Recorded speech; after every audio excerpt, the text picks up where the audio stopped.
Hello everyone, welcome back to the channel. I'm sitting in my brand new LDV D90, which, surprise surprise, is known in the world as MG Gloster. So it perfectly fits into the name of the channel, MG Owners Australia, if you're not subscribed yet, but yeah, after insights into MG cars, and now LDV if we're using a local Australian badge.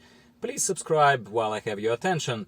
Today I'm going to just share with you my early, very first kind of impressions. I've had the car for like 3 days. I have been driving it for quite a bit. First impressions about the car, why I bought it, how does it feel immediately after selling my MG HS Essence top of the range model.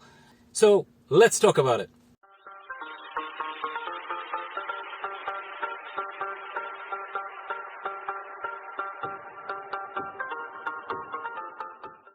As you can see, my friends, I'm quite excited today because it is a beautiful, massive car that addresses the needs of my family to offer us 7 seats if we need it. And now we have occasions when we need 7 seats. That was the main kind of push and the main reason for me to sell MG HS. But at the same time, as you know, as you heard me in the previous video, I had other reasons that I could kind of, hang my hat on if I needed to say, look, those bits were also annoying me. Now, what about this massive beast of a car?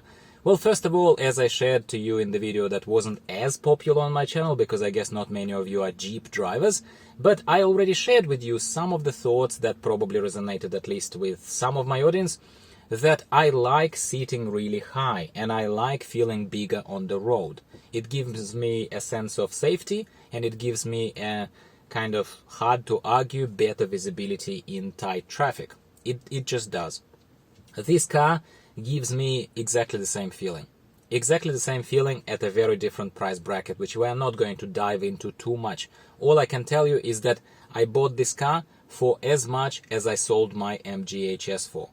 I sold MG HS, I got this. I did not put extra money into this, which was the goal of the whole exercise. So, I'm happy that it panned out this way.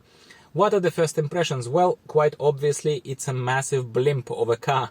It's absolutely massive, and I, like I already said, see it as a benefit and as a, it's good for my family, it's good for me. I like it. I like this sense of being high on the road and being massive. I do.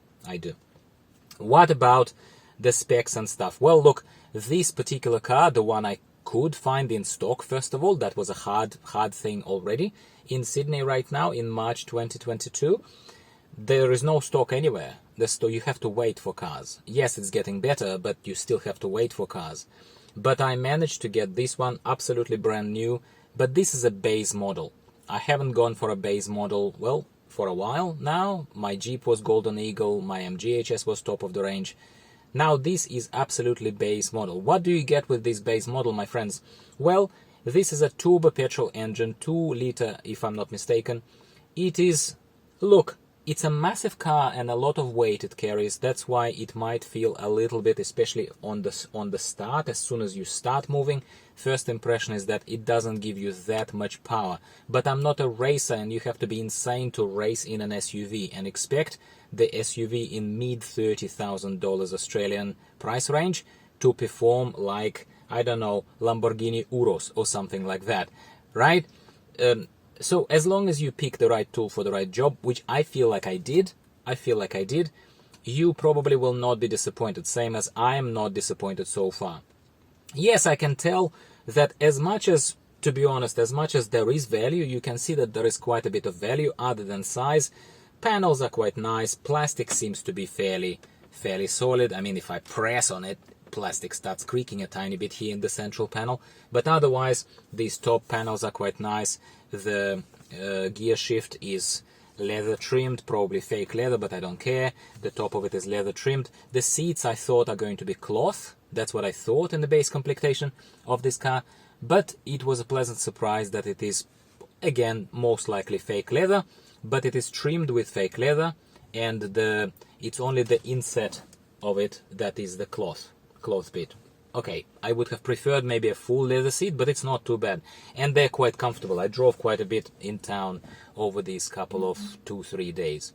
The biggest poverty disappointment that was kind of hit me straight away in the face is the plastic steering wheel.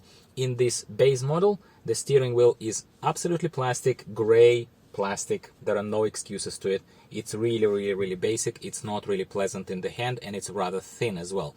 Here is what I did unapologetically, and take it as a straightaway advice if you are like me, if you're just looking after your own comfort and after how you feel rather than impressing some people. I just bought this rather nice fake leather, this is not real leather, fake leather steering wheel wrapper, or whatever you call it, steering wheel cover, which very nicely fits this steering wheel. I got it for $16, 16 Australian dollars, and sure, it doesn't wrap it fully, but it wraps it reasonably, you know, well enough for my hands to feel like it's a thicker leather-like feel in my hands. To be honest with you, yeah, call it a poor man's choice, but I have to work with what I bought, and that's what I did straight away. And to be honest with you, as far as how my hand feels and how I feel in the car, I think it contributed to the sense of a little bit of like, yeah, I'm okay. I'm okay. It's not poverty. I don't feel poverty in this. So that is in case you're wondering, oh, well, that steering wheel looks really like, I don't know. It's all right. It's fine. Second thing that I would like to mention is that this car went completely, it looks like they just stripped it to bare bones in terms of the base model. They like saved on everything, which is why, for example, there were no floor mats. There were no floor mats that came with this car for free. Well, included in the price, so to speak. When I inquired the dealer, and I asked, can you give me the mats for the car? And they said, oh, normally they go for $500. $500 normally they go. And they were happy to give it to me a little over $200 for the mats. I said, no, thank you, because I am in the phase of saving money, at least I try to. What I've done, I found very nice, reasonably well-sized, LDV suitable rubber mats, all-weather mats from eBay. They cost me $80 or $88 or something, which is a fraction, well, small part of what I would have paid for them otherwise. I can tell you, my friends, I will overlay a video here to show you how they look. They look fine. What do you think? Tell me in the comments down below. Of course, they don't look maybe perfect, but they look pretty close to perfect. Come on, like what are we driving Queen of England around? I'm not driving Queen of England around, even though, Your Majesty, if you're by any chance watching my video, please like it, please subscribe to the channel, and you're most welcome in Sydney, Australia. I'm gonna personally pick you up from the airport. All right, moving on.